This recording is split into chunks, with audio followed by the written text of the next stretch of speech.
Hello and welcome to the Paducah Human Rights Commission's show, Raising the Standard. My name is Gary Reese and we are sponsored today by the City of Paducah. I have a wonderful guest with us today by the name of Rick Nolan. He is here with Community Options Incorporated. That's correct. Glad to have you, Rick. Well, thank you for having me. I appreciate it. Well, tell us a little bit, if you don't mind, just starting out about your organization and the mission of what you all do. Sure. So Community Options is a national nonprofit. We are in 11 states and 33 different cities, always looking to expand into more states as the opportunity presents itself. But basically the mission, it comes down to this. We want to help folks with disabilities get housing and help them keep that housing, and we want to help them get and keep jobs. Okay. So we provide some other services, but the kind of the foundation that we were built on is the housing and the employment services. So we were started in 1989 by Robert Stack, who is our CEO, and he started because he just felt that folks that were in the institutions out there that way in New Jersey were not getting fair treatment from the government with regard to the timeliness of getting them out of the institution. Okay. So Robert got involved to do something about that, and he started the company. So from humble roots, we have now grown to a large national nonprofit. We help thousands of folks with disabilities on a nationwide basis. Okay. Now, how long have you been in Paducah? We've been here about, we had an office that was originally in Benton. We opened that office in 2009, and then we moved to we moved to Paducah in 2012. Okay. So we've been in the area about 8 years. Okay, and you have another office in Kentucky? That's correct, in Bowling Green, okay. Yeah. And the Bowling Green office has been open a little bit longer. I'm not sure of the exact date on it, but it's been open a little bit longer than the Paducah office. Okay, so just to make sure I understand, what you all do then is basically help people that have disabilities that maybe need to get out of an institution that they can help move into and try to become at some point self-sufficient. Is that kind of right? Self-sufficiency in all the services is always the goal. What we're trying to move towards is to, get folks to learn the skills they need to do these different things by themselves, as far as being able to live on their own, paying bills, remembering to turn off the gas before they go to bed, those types of things. And in the employment sector, we're looking, to help folks understand that you need to dress nicely for an interview, the things you need to do to keep and maintain a job. So yeah, the goal is always for self-sufficiency, and their goals are written that way. Okay. What are some of the specific? I know you've got a meaningful day, and I know you've got a meaningful day program. Yeah. And I know that you have some other programs in regards to helping people with disabilities to move into employment and things like that. Can you touch a little bit or go into a little bit more detail into some of those services that you all offer? Sure. So the services that we offer here in Paducah are the residential services. Okay. So we staff homes 24 hours a day to assist individuals with acts of daily living and safety skills, whatever's necessary, really. So we have that, and I have 10 of those between Benton and Paducah. Okay. We have also the supported employment that we've touched on a little bit. That program I just started up in September. I have a wonderful director of employment named Andrea Hildebrandt, and she is really taken off with that program. And at this point, we are providing services to in the neighborhood of 12 individuals with disabilities, and several of those folks have jobs already. So part of what we do is we help the individual with the job search, and part of what that entails is going out and speaking with the potential employers to let them know kind of what services, what we do to help folks with disabilities get jobs, and kind of what tax breaks are available also for those employers. Okay. In addition, we go out and help the person with the interview. So we could do, sit down with a person with disabilities and do a mock interview to kind of guide them through what they might expect. And then once the person has a job, we do follow up with that job and talk with that individual as well as their supervisor on that job to make sure that things continue to go good. Not just from a skills perspective, but also from a social perspective, because every job has a bit of a social aspect, and we want to make sure that our individuals with disabilities are getting that piece of it as well. Right. So you all are obviously much more than a housing provider, so to speak. Correct. Yes, correct. And you all stay with them pretty much from day one, I guess, to Yes. when you all can serve them as far as That's finding a house, even on through, as long as they're That's correct. with you all. Yes. Okay. The individuals in our state system always have a choice of which provider they'd like to choose, and as long as they're happy and stay with us, then we will stay with them through the course of their lives. Okay. We also do a service called case management out of the Paducah office. Right. And kind of what that service is it's an oversight of all the other services that are available in our system. So a case manager will help an individual decide what services are appropriate for them and help them get involved in those services. Right. Okay. So how many? Just roughly, how many do you all serve? I know you're part of a national organization, and Right. I know the service area is big, but Right. in terms of the number of individuals Sure. that you serve, can you give us Yeah. some kind of an idea? In about case management here in Paducah, we serve 56. Okay. And on the residential side, we are at about 26. Okay. The homes that we support are 3-person homes. That's state regulation. We have 26 people across 10 homes currently. And those homes, like I said, they're everywhere from Benton down here all in through Paducah out in the Lonoke. Okay. So you said 3-person homes. Does Yeah. that mean an occupancy per residence has to be 3? It doesn't have to be 3, but 3 is the max. So there could be 2 individuals that live in a home. There could be 1. Okay. But 3 is the max by the state regulation. Okay. And what we do is we kind of staff that 24/7. So we have someone that does. We do it through 3 different shifts. And what we're expecting to touch on the day piece of this is we expect our staff that are working during the day to get our folks out and active into the community. So we're trying to teach our folks skills of how to interact in the community correctly, how to do things that you and I might not really think about, like how to pay, when you purchase something, and how to, collect the skills necessary to do those things. That's what we do during the day. That's what's called our day training. That can go on into the evening as well. The day training also consists of things like going out to eat and helping people with the social skills and the financial piece of those activities as well. And then we staff the house with an overnight as well who stays awake to make sure that everything is safe and as it should be in the home. Okay. All right. So tell me roughly, I know you all are, your office is on 5th Street? Yeah. Okay. Yes, sir. All right. So most of your housing, is it in that general area, or is it kind of spread out? It's spread out. Most of our homes are actually in Lonoke. Okay. We have 5 in Lonoke. Okay. We have 3 in Benton, and then 2 are kind of spread out around Paducah and other areas. Are these new units, or is this something that you all would purchase and Yeah, we would just renovate, purchase them on the market. We have AJ Martin is our realtor. We deal with him exclusively. AJ has been a great friend to Community Options. He's also on our board of directors, our co-back. We just let AJ know when we're interested. AJ has a very good sense of the houses that we're looking for, because what we're looking for is fairly specific.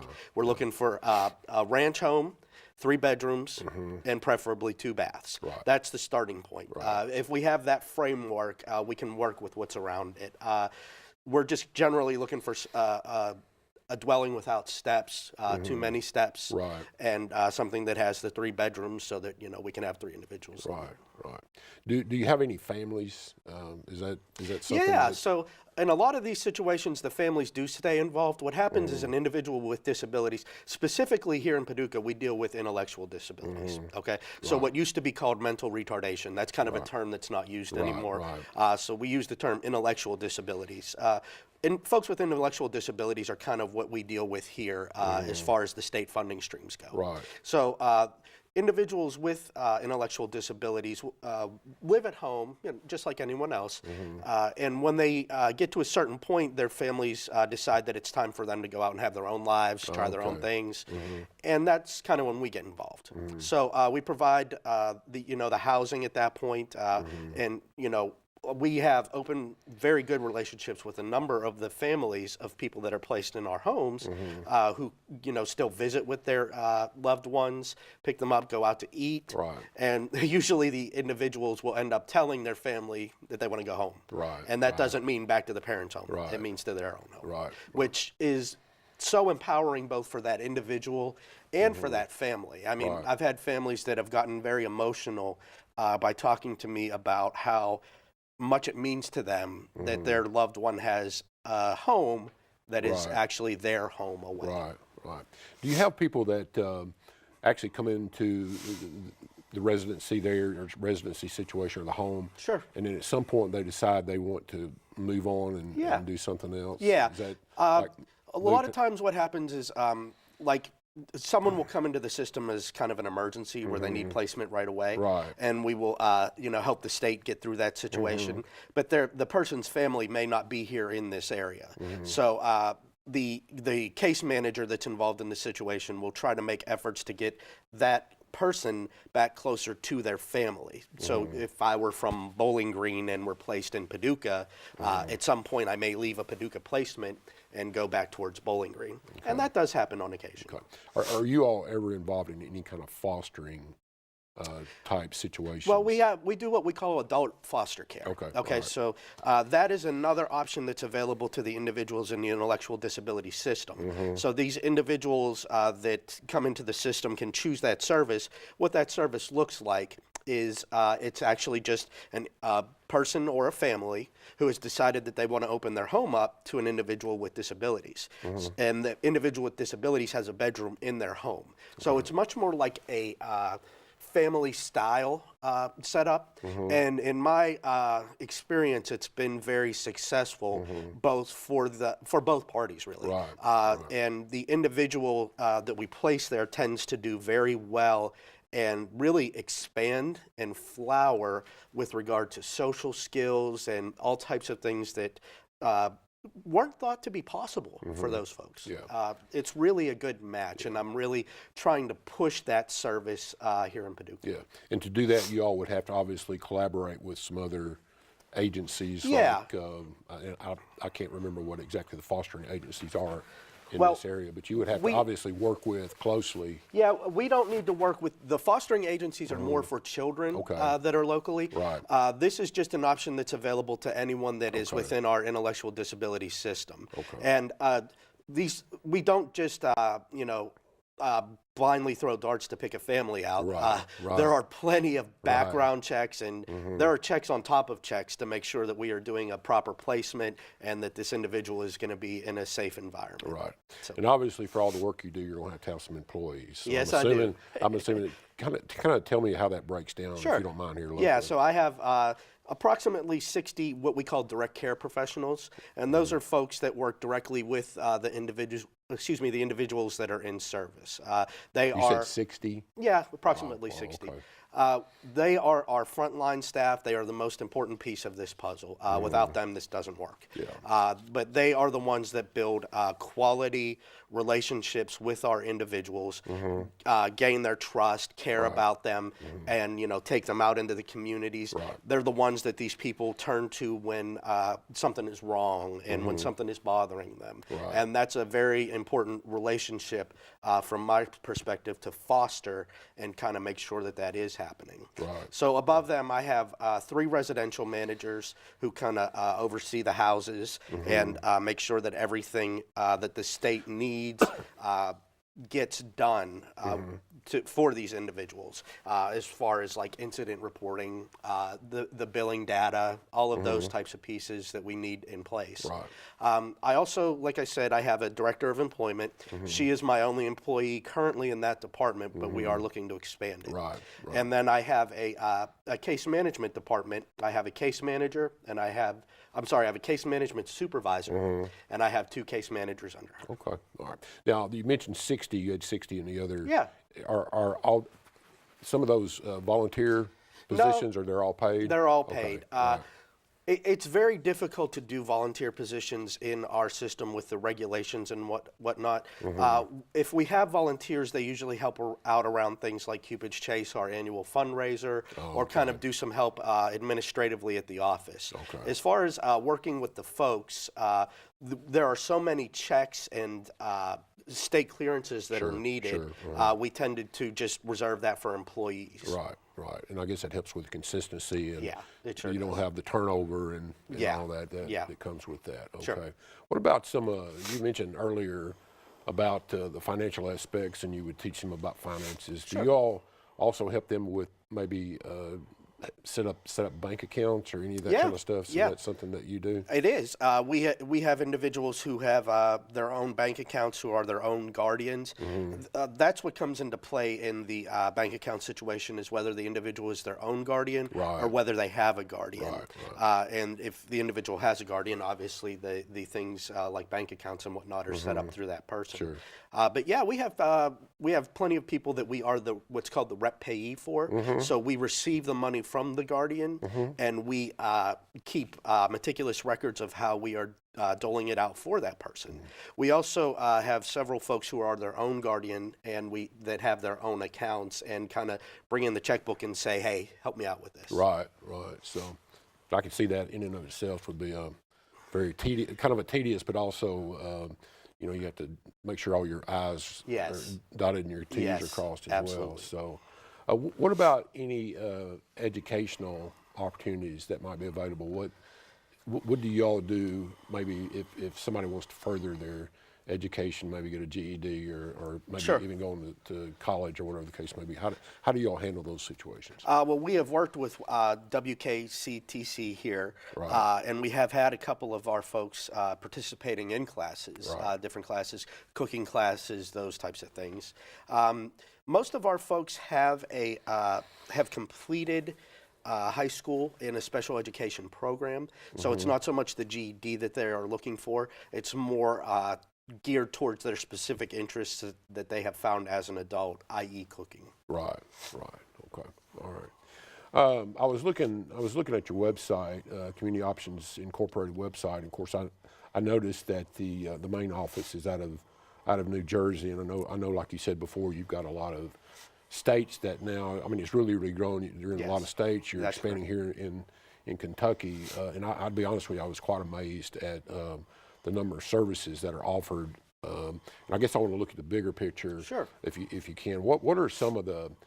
I know that, for example, and you may not offer these locally, right. But I know the bigger organization has some things like Red Ribbon Academy, the STEP program, which is a school of employment, real life services and things like that. I guess my point is that you all are a part of a big organized operation. And the thing here is, what we're trying to do is, wherever we see a need for individuals with disabilities, we're trying to put something in place to help meet that need. That's kind of how the Red Ribbon Academy started. And what the Red Ribbon Academy is it's a brick and mortar day program for individuals that have significant medical disabilities who maybe have not been able to go to other day programs because of those disabilities. And we have received several accolades for that program, for the job that we do with supporting those individuals on a unique one-to-one basis. So that is a huge piece of our New Jersey operation. The STEP program is also something that's really great, and my plan is to have that up and running here within the next year or so. But the STEP program is kind of an interaction between school and our employment department, whereby we help folks with disabilities get a jump on the employment market and kind of get a start on helping them with those vocational goals. Do you have employers from this area come to you sometimes specifically and ask for, do you have somebody that I could use in this area? This is what I need, that kind of thing? We haven't seen that yet, but the employers that we've reached out to, we've probably reached out to over 50. Right. They have been supportive Right. with regard to what our mission is and Right. helping people get employed. Right. So we have working relationships with several different businesses currently.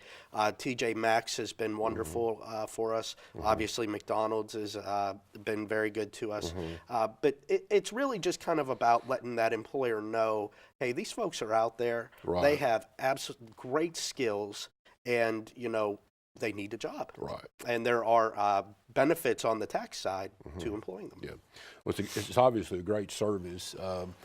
Do you ever run across a situation? I know you're networked in with with several other states, and, Sure. and do you have a situation where perhaps your office would fit the needs of a person, say from another state like Arkansas or something, and then they might come and transfer in or something to the Paducah? So- do y'all have those? Across states, it would be difficult because each state has what's called their own waiver program. Right. And what the waiver program is intended to do is to keep folks out of the institutions. Okay. So services are provided in the community as opposed to the services that person would have received in the institution.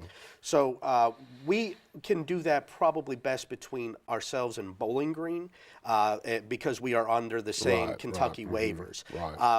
The thing is, if someone would come from, say, Pennsylvania, they would have to go to the end of the Kentucky waiting list for services, which would be detrimental. They would have a gap in their services until Kentucky picked them up. Right. I know that you're a nonprofit organization. How do you get your money? I guess. Yeah, sure.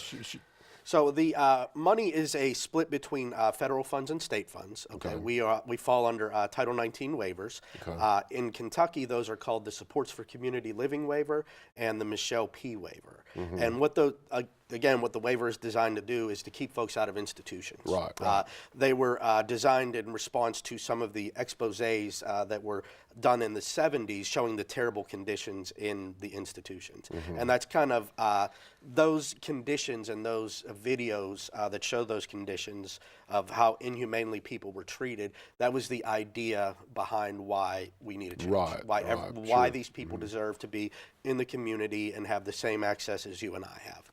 So the money is a federal-state split. The state is our oversight. They come in as often as they see fit to kind of certify us to provide the different services. Right. We have currently the longest certification that's possible with the state, which is 1 year, and great relationship with the state. I used to work for that state department, so I'm very familiar with the Now, regulations. which department is it? It's through CHFS. Okay. And it's actually called BHDDID, so Behavioral Health, Developmental, and Intellectual Disabilities. Okay. All right. Okay.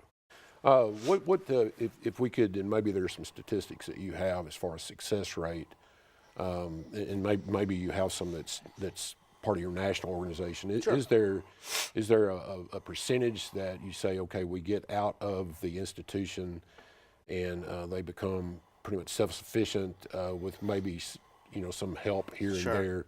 Sure. Do you have some statistics about that? Not exactly statistics because each situation is so individualized, but I would say success stories in regards to that situation are just numerous. The folks that we support in Benton came out of an institution here locally called Outwood, and they had lived there for large portions of their lives. So to me, the success there is to see these folks be able to do things like go out for pizza, or decide what time to take a shower. Those types of things were things that did not happen very frequently in an institutionalized setting. But like I said, the goal for us is to have these folks live the same life as you or I, and the same kind of choices as you or I have.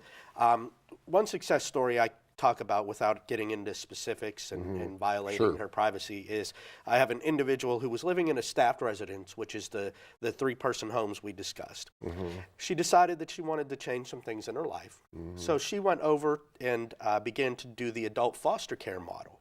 And so we moved her in with a older lady. They are close in age. They've become very close. It's become a very good family situation. And that living situation for her is just so enriching and so fulfilling to help her do the things that guide a person through life. Now, this person also has recently gotten a job. This is someone that never before was employed, now has a job and is living in a situation that they find much more agreeable, and they have a job to kind of bring in an income and feel better about themselves. So we see those success stories. We try not to keep data on it specifically, but just about every person in my program I could tell you success stories about. All right. Do you have or do you have an age group that's most typical of the people that you might serve? I do. Generally, the waivers that pay for the services kick in when a person is over the age of 21. There are exceptions to that, but in general, it's over the age of 21. And we will serve a person all the way through their life until they need nursing level of care. That's something that obviously that's a nursing home requirement. We can't help those folks anymore. Well, there's probably a lot of people that first off, the whole concept's admirable. I think it's great. If we have viewers out there that may think, oh, this is wonderful, is there anything I can do to help you all? If you don't mind, take a moment or two and explain what our viewers, if there's any out there that might be willing to help. Absolutely. So we have a website, comop.org. That is our national website, but it links to each of the individual offices. So you could go on there and donate. You can go on there, find out information about the local office. Our telephone number is 270-444-9470. You can always give a ring and get in touch with us if you're interested in doing some volunteering around either our annual fundraiser or just in general. We could always use some volunteers doing different things, helping out around the office, whatever the case may be. All right. And do you have a Facebook page? We do. It's Community Options, and that's the national site. If you go on, it will link to the local sites. So if you go on and like the Community Options page. And we're getting relatively close to the end.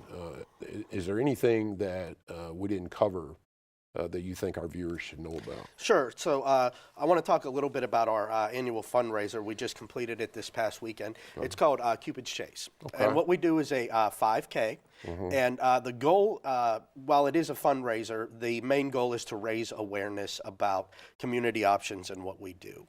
So this past year, we had approximately 90 runners. AJ Martin from the radio personality, he's our DJ, and he does a wonderful job with that. We obviously accept donations from businesses. This year, Remax, Baptist Health, and Kiwanis of Paducah sponsored us. So that's just kind of a great opportunity to get the word out about us and kind of get people talking about the good work that my staff do. Right. You said you had about 90 runners. About what percentage of the of your incoming funds would be donations, for example? It's very low. It's probably 1 to 2%. Most of our money is the guaranteed federal and state funding that comes through Medicaid. Well, Mr. Nolan, I really appreciate you being here. I think it's a great thing that you all are doing. It's wonderful. And I want to thank our viewers for joining in with us today. And on the behalf of the Paducah Human Rights Commission, have a great day, and we'll see you soon.